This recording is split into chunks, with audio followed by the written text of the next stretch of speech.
Yes, मैं start कर रही हूँ क्लास, टाइम वैसे भी हो चुका है। तो अगर हम बात करें, मैंने आपको लास्ट क्लास में डिफ़ॉल्ट आर्ग्यूमेंट के केस में कंसेप्ट को एक्सप्लेन किया था। ठीक है, डिफ़ॉल्ट के रिगार्डिंग एक पॉइंट मुझे और भी एक्सप्लेन करना है, जितना आपने समझा वो सफिशिएंट है। ठीक है, तो जो एक्स्ट्रा पॉइंट है वो मैं आपको बाद में एक्सप्लेन कर दूंगी। पहले आज की क्लास का जो मेन टॉपिक है दैट इज फंक्शन ओवरलोडिंग, वो हम स्टार्ट कर रहे हैं। अब देखें, मैंने ओवरलोडिंग क्या होता है ये आपको एक्सप्लेन कर दिया था। ठीक है, अब इस केस में मैंने आपको ये डायग्राम भी एक्सप्लेन किया था, प्लस आपको अगर याद हो तो मैंने बेसिकली फंक्शन का सिग्नेचर जो कंसेप्ट है उसको भी आप लोगों को एक्सप्लेन किया था। ठीक है, तो मैं इसकी थ्योरी को वापस से रिवाइज नहीं करवाकर मैं आगे प्रोसीड कर रही हूँ। यहाँ देखें, नेक्स्ट हमारे पास में जो कंसेप्ट है, बेसिकली हम डिस्कस कर रहे हैं कि हम फंक्शन को ओवरलोड कैसे कर सकते हैं। तो देखें, तीन तरीके हैं जिसके थ्रू हम फंक्शन को ओवरलोड कर सकते हैं। ठीक है, पहला तरीका था हमारे पास में जो कि हमने लास्ट क्लास में भी देखा था, काउंट ऑफ आर्ग्यूमेंट्स। ठीक है, डेटा टाइप ऑफ आर्ग्यूमेंट्स और सीक्वेंस ऑफ आर्ग्यूमेंट्स। ठीक है, अब देखते हैं इनमें कि क्या तरीका है, कैसे इसको इम्प्लीमेंट करेंगे। अच्छा, यहाँ पर एक कंसेप्ट मैं और क्लियर कर दूं, ओवरलोडिंग आप ऑलरेडी जावा में पढ़ चुके हैं, तो एक तरीके से हम यहाँ पर इसका रिवीजन ही कर रहे हैं, क्विक रिवीजन करने का हम लोग यहाँ पे ट्राई करेंगे। बट कहीं पर भी कोई डाउट रह जाए तो आप हैंड रेज करके आप पूछ लीजिएगा मुझसे। तो सबसे पहला तरीका हम डिस्कस करें कि डिफरेंट काउंट ऑफ आर्ग्यूमेंट्स कैसे दे सकते हैं। ठीक है, तो यहाँ देखें, अगर हम बात करें सम फंक्शन की, मैंने इस पर्टिकुलर प्रोग्राम में 3 सम फंक्शन बनाए हैं। ठीक है, यानी कि सम फंक्शन को बेसिकली ओवरलोड किया है। एक बार 2 आर्ग्यूमेंट सेंड किए हैं, फिर 3 आर्ग्यूमेंट सेंड किए हैं, और इस तरीके से 4 argument, total count of argument worry कर रहा है। ठीक है, तो अगर हमें इस तरीके से कुछ इंप्लीमेंट करना है, कि यहाँ कहने का मतलब है फंक्शन एक ही है हमारे पास में, एक नाम का फंक्शन, लेकिन हमने आर्ग्यूमेंट्स अलग अलग सेंड किए हैं, जिसके बेसिस पर जो आर्ग्यूमेंट्स है उनका सम हो रहा है। ठीक है, तो इस टास्क को परफॉर्म करने के लिए बेसिकली हमने सम फंक्शन को ओवरलोड किया है। ठीक है, तो अगेन पहले सम फंक्शन 2 आर्ग्यूमेंट्स का, 3 आर्ग्यूमेंट्स का और 4 आर्ग्यूमेंट्स का मैंने अलग अलग स्पेसिफाई किया है। तीनों के केस में अगर हम जो भी आर्ग्यूमेंट पास करें उनका क्या प्रिंट करवा रहे हैं, हम लोग सम डिस्प्ले करवा रहे हैं। ठीक है, अब बात करें कि इन पर्टिकुलर फंक्शंस की कॉलिंग कैसे होगी, क्योंकि हम ओवरलोडिंग के केस में डिफरेंट काउंट को यूज कर रहे हैं आर्ग्यूमेंट्स के। ठीक है, तो इस बेसिस पे देखें, जब मेन से सम फंक्शन कॉल होगा, ठीक है, भले ही हमने सम फंक्शन की कोडिंग में सबसे पहले 2 आर्ग्यूमेंट वाला सम फंक्शन स्पेसिफाई किया है, लेकिन अगर हम कॉल करते टाइम यहाँ पर 4 आर्ग्यूमेंट सेंड करेंगे, तो ये पर्टिकुलर फंक्शन एक जब कॉल होगा तो उस केस में ये कौन से फंक्शन से बाइंड होगा, यानी कि कौन से फंक्शन को एग्जीक्यूट करेगा, ऐसे फंक्शन को एग्जीक्यूट करेगा जिसमें कि 4 आर्ग्यूमेंट स्पेसिफाई किए हुए होंगे। ठीक है, यानी कि इस फंक्शन की डेफिनेशन में 4 आर्ग्यूमेंट्स हैं, दैट मीन्स यही फंक्शन कॉल होगा। ठीक है, तो जो हमने 4 आर्ग्यूमेंट्स या 4 वैल्यूज सेंड की हैं, उसके बेसिस पर उन सारे नंबर्स का सम हमें यहाँ पर परफॉर्म होता हुआ विजिबल होगा। ठीक है, तो अब इस कंसेप्ट के केस में सम तो आपको इजीली समझ आ गया होगा कि सम कैसे परफॉर्म करना है, लेकिन फंक्शन ओवरलोडिंग के केस में मेन समझने वाली बात यह है कि जो फंक्शन हम यहाँ पर कॉल कर रहे हैं, ठीक है, तीनों का सिग्नेचर, मैं यूं कहूँ कि तीनों को स्पेसिफाई या उनकी डेफिनेशन में हमें देखिए कुछ ना कुछ अंतर या कुछ ना कुछ डिफरेंस लिखा है, तभी हम ओवरलोडिंग परफॉर्म कर सकते हैं। ठीक है, और कॉलिंग के टाइम, ठीक है, जिस तरीके के हमने आर्ग्यूमेंट सेंड किए हैं उसी तरीके का एक फंक्शन कॉल होगा। ऐसा नहीं हो सकता कि सम फंक्शन ये भी कॉल हो जाए, ये भी कॉल हो जाए। ठीक है, तो ये बेसिकली ओवरलोडिंग का फर्स्ट मेथड हो गया। अब अगर 2 आर्ग्यूमेंट सेंड करेंगे तो डेफिनेटली 2 आर्ग्यूमेंट्स यानी कि ए और बी का सम हो जाएगा।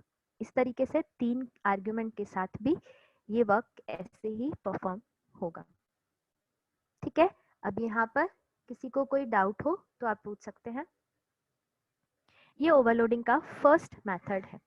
कई बार थ्योरी एग्जाम में इस पर शॉर्ट नोट लिखने के लिए आ जाता है।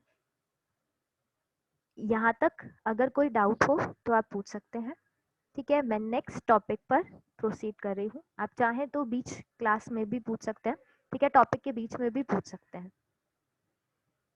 नेक्स्ट है कि हम डिफरेंट सीक्वेंस आर्ग्यूमेंट्स का अगर मेंटेन करें तो वो भी ओवरलोडिंग का ही एक तरीका होगा।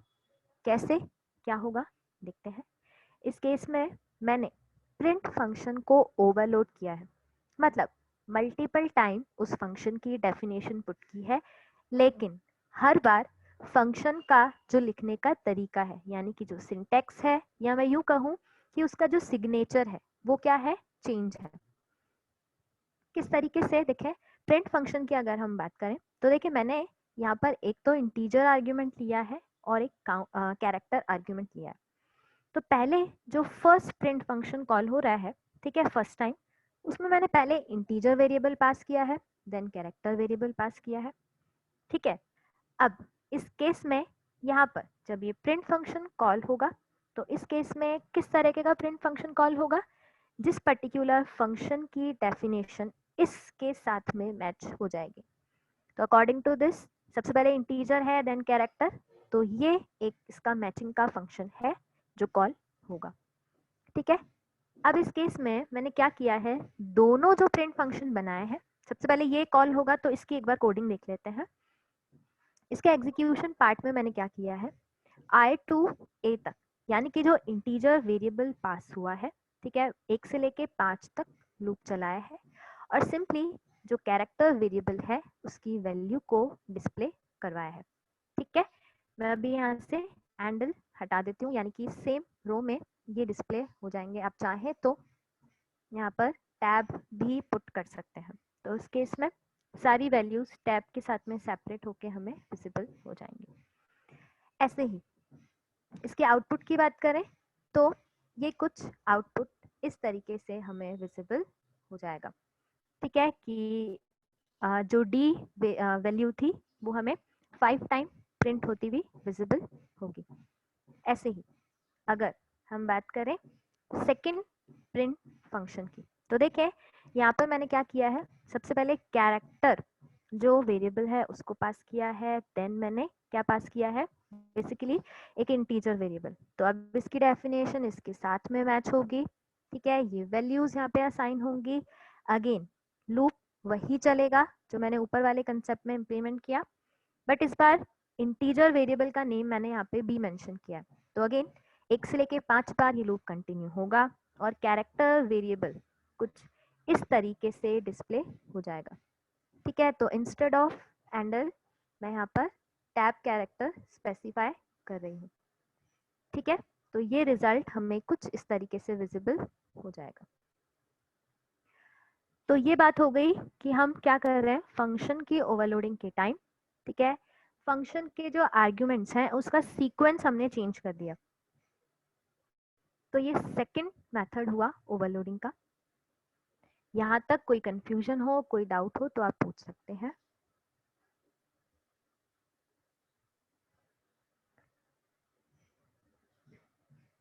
किया, ठीक है। इसके बाद लास्ट जो मेथड है दैट इज कि हम आर्ग्यूमेंट्स जो पास कर रहे हैं, ठीक है, जो फंक्शन बना रहे हैं, उनकी डेफिनेशन में हमने डेटा टाइप्स जो हैं वो अलग अलग स्पेसिफाई किए हैं। कैसे, क्या बोला मैंने, मैं बताती हूँ एक बार रिपीट करके। ये देखें, मैंने मेन में इंटीजर वेरिएबल, कैरेक्टर वेरिएबल और फ्लोट वेरिएबल ये तीनों मेंशन किए हैं। अब मैं क्या कर रही हूँ, रिपीट फंक्शन कॉल कर रही हूँ। ठीक है, रिपीट फंक्शन की मैंने ओवरलोडिंग परफॉर्म की है। कैसे, किस तरीके से, ये देखें, एक बार रिपीट फंक्शन के केस में हम यहाँ पर इंटीजर आर्ग्यूमेंट सेंड कर रहे हैं। एक बार रिपीट फंक्शन की डेफिनेशन में हमने क्या किया है, इसी कोडिंग में हमने जो आर्ग्यूमेंट सेंड किए वो कैरेक्टर टाइप के हैं, और एक बार हमने फ्लोट टाइप के आर्ग्यूमेंट्स रिपीट फंक्शन को पास किए हैं। ठीक है, यहाँ पर C++ के केस में जो आप फंक्शन ओवरलोडिंग पढ़ रहे हैं ये C में नहीं पढ़ी है आप लोगों ने, जावा में आप ऑलरेडी इसको देख चुके हैं। ठीक है, तो अब जब यहाँ पर रिपीट फंक्शन को हम कॉल करेंगे, ठीक है, तो उस केस में हम यहाँ पर अगर स्पेसिफाई करें इंटीजर आर्ग्यूमेंट, यानी कि इंटीजर आर्ग्यूमेंट के साथ में अगर हम रिपीट फंक्शन कॉल करेंगे तो ये फर्स्ट रिपीट फंक्शन यहाँ पर कॉल हो जाएगा और जो हमने आर्ग्यूमेंट, जिस तरह का आर्ग्यूमेंट सेंड किया है उसको हमने 3 बार डिस्प्ले करवाया है। तो इसके अकॉर्डिंग यहाँ पर ये कुछ रिजल्ट प्ले हो जाएगा। ऐसे ही अगर हम कैरेक्टर आर्ग्यूमेंट के साथ में कॉल करेंगे तो अगेन कैरेक्टर आर्ग्यूमेंट वाला ही रिपीट फंक्शन क्या होगा, कॉल होगा। बाकी किसी फंक्शन को या बाकी किसी फंक्शन की कॉलिंग नहीं होगी। इस केस में रिपीट फंक्शन क्या करेगा, कैरेक्टर जो आर्ग्यूमेंट्स हैं उनकी वैल्यू को डिस्प्ले कर देगा। ठीक है, और लास्ट यहाँ पर अगर हम क्या कर रहे हैं, फ्लोटिंग वेरिएबल के साथ में रिपीट फंक्शन को कॉल कर रहे हैं तो ये फ्लोट नंबर्स को रिपीट कर देगा कुछ इस तरीके से।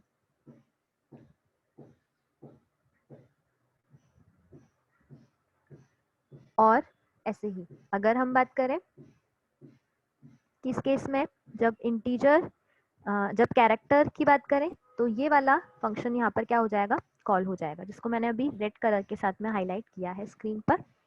और अगर हम यहाँ पर क्या कर रहे हैं, कौन सा फंक्शन कॉल कर रहे हैं, अगर सिंपली फ्लोटिंग टाइप का, रिपीट में अगर हमने फ्लोट के आर्ग्यूमेंट सेंड किए तो यहाँ पर जो पर्टिकुलर फंक्शन है वो फ्लोटिंग वैल्यू के साथ में कॉल होगा। अब आगे बात करें तो नेक्स्ट हमारे पास में जो कंसेप्ट है फंक्शन ओवरलोडिंग का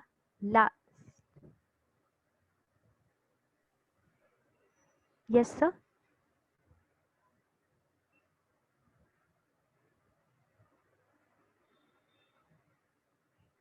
ओके। तो ओवरलोडिंग के केस में हम डिस्कस कर रहे थे कि किस तरीके से ओवरलोडिंग परफॉर्म की जाती है। ठीक है, एक कंसेप्ट और डिस्कस करना है लेकिन उसको लास्ट में देखते हैं। सबसे पहले ये देखें कि बेसिकली कभी भी ओवरलोडिंग जो है वो रिटर्न टाइप, अगर हम फंक्शंस बना रहे हैं लेकिन उनमें हमने क्या कर दिया, अलग अलग रिटर्न टाइप दे दिया, और अगर हम ओवरलोडिंग करें तो ये वैलिड तरीका नहीं है ओवरलोडिंग को परफॉर्म करने का।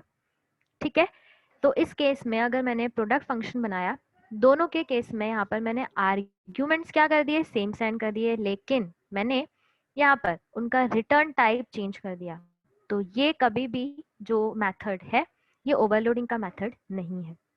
ठीक है, कभी भी overloading return argument return type के बेसिस पर नहीं की जाती है, और इस केस में जब आप प्रोग्राम को एग्जीक्यूट करेंगे तो इस तरीके की एरर आपको विजिबल होगी, यानी कि टाइप मिसमैच।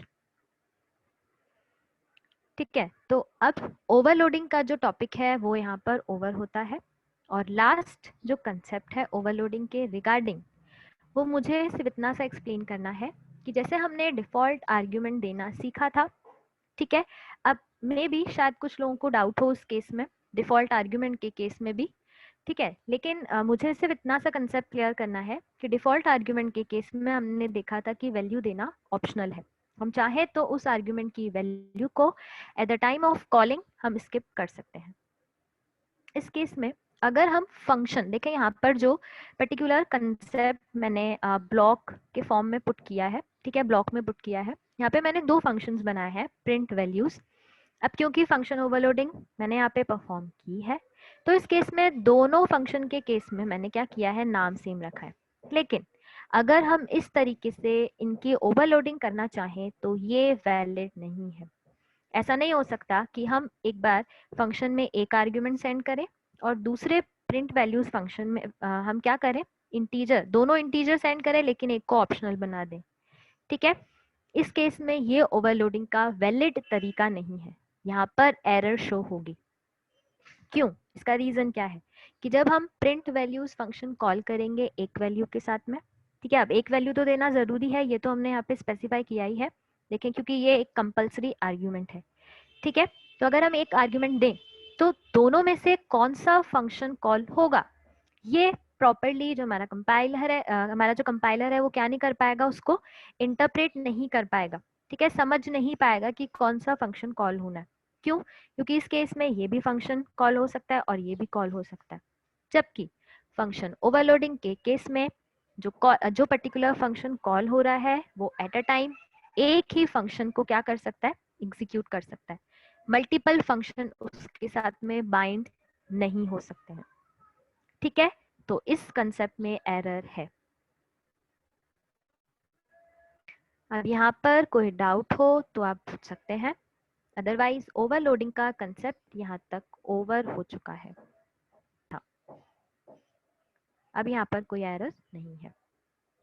यस, अब ओवरलोडिंग कंसेप्ट यहाँ पर कंप्लीट होता है, ठीक है। अब लास्ट मतलब आज की क्लास का जो टॉपिक है ये खैर कंप्लीट तो नहीं हो पाएगा, बट इसके रिगार्डिंग मुझे सिर्फ इतना आपको क्लियर करना था कि स्टोरेज क्लासेस हम ऑलरेडी सी में डिस्कस कर चुके हैं।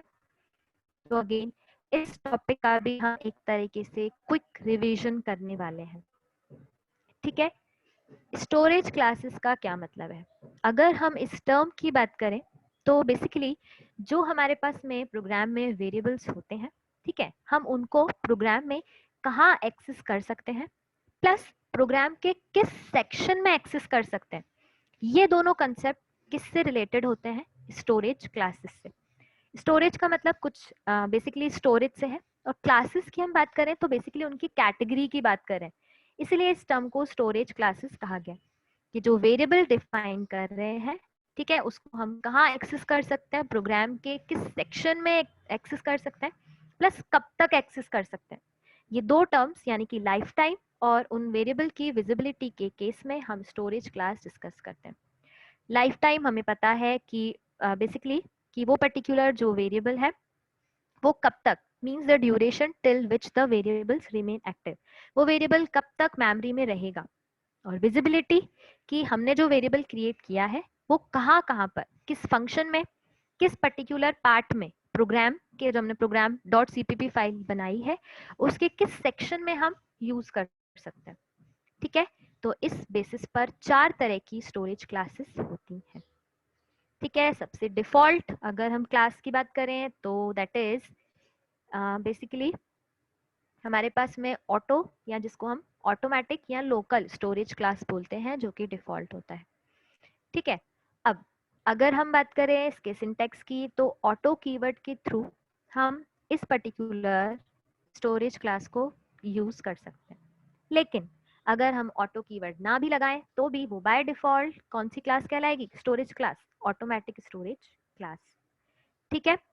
कुछ इस तरीके से इस एग्जाम्पल को समझते हैं। जैसे मैंने क्या किया है, मेन से शो फंक्शन को कॉल किया है, ठीक है।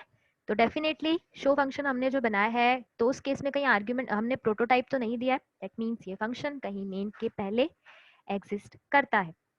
तो इस केस में जब शो फंक्शन कॉल होगा तो देखें मैंने ब्लॉक के अंदर एक वेरिएबल बनाया है, ठीक है, और उसका डेटा टाइप मैंने इंटीजर स्पेसिफाई किया है, प्लस उसमें जो वैल्यू है मैंने 10 असाइन किया। तो ये बेसिकली क्या कहलाएगा? लोकल वेरिएबल, ठीक है। लोकल इसलिए कह रहे हैं क्योंकि ये सिर्फ और सिर्फ इसी ब्लॉक में एक्सेसिबल होगा, यानी कि इसका लाइफ टाइम कितना हो गया और विजिबिलिटी क्या हो गई। विजिबिलिटी इसकी बात करें तो इसी फंक्शन तक लिमिटेड रहेगी, और लाइफ टाइम की बात करें तो जैसे ही फंक्शन कॉल हो जाएगा पूरा, ठीक है, तो ये पर्टिकुलर वेरिएबल क्या हो जाएगा? डिस्ट्रॉय हो जाएगा। कहाँ से? रैम में से, ठीक है। तो अब देखते हैं कि कैसे काम हो रहा है शो फंक्शन का। शो फंक्शन जब कॉल होगा तो इस केस में सबसे पहले x की वैल्यू 10 असाइन हो जाएगी, देन x की वैल्यू डिस्प्ले हो जाएगी, तो यहाँ पर 10 वैल्यू डिस्प्ले हो जाएगी, ठीक है। लेकिन अब देखें मैंने इसके बाद क्या किया है, x में प्लस प्लस, तो यहाँ पर x की वैल्यू तो डेफिनेटली 10 हो गई, लेकिन मैंने कहीं प्रिंट नहीं करवाया। अब ये फंक्शन पूरा एग्जीक्यूट हो चुका है, तो ये वेरिएबल भी क्या हो जाएगा? डिस्ट्रॉय हो जाएगा, ठीक है, और 10 जो वैल्यू थी वो डिस्प्ले हो जाएगी। इसके बाद हम जितनी बार भी शो फंक्शन कॉल करेंगे तो होगा क्या? इससे ये होगा कि जो पर्टिकुलर शो फंक्शन है वो हर बार रिजल्ट में 10 वैल्यू को ही डिस्प्ले करेगा। तो इसका सिंपल सा मतलब क्या रहा कि हम यहाँ पर इस स्टेटमेंट के बाद यहाँ पर अगर x में प्लस प्लस करें और उसको डिस्प्ले नहीं करवाएं तो इस स्टेटमेंट का कोई भी यूज नहीं रह गया। क्यों? क्योंकि ये वेरिएबल हर बार नई तरीके से क्रिएट हो रहा है और हर बार इसमें 10 वैल्यू असाइन हो रही है। तो ये कहलाएगा लोकल या फिर ऑटोमेटिक स्टोरेज क्लास। ठीक है, तो बेसिकली यही डिस्क्रिप्शन है इसका जो मैंने अभी आपको इस प्रोग्राम में एक्सप्लेन किया। ठीक है, विजिबिलिटी और लाइफ टाइम के रिगार्डिंग। कोई डाउट हो तो आप पूछ सकते हैं। इसके बाद 3 क्लासेस और बाकी हैं स्टोरेज की। ठीक है, तो आज की क्लास का तो टाइम यहीं पर ओवर हो गया है।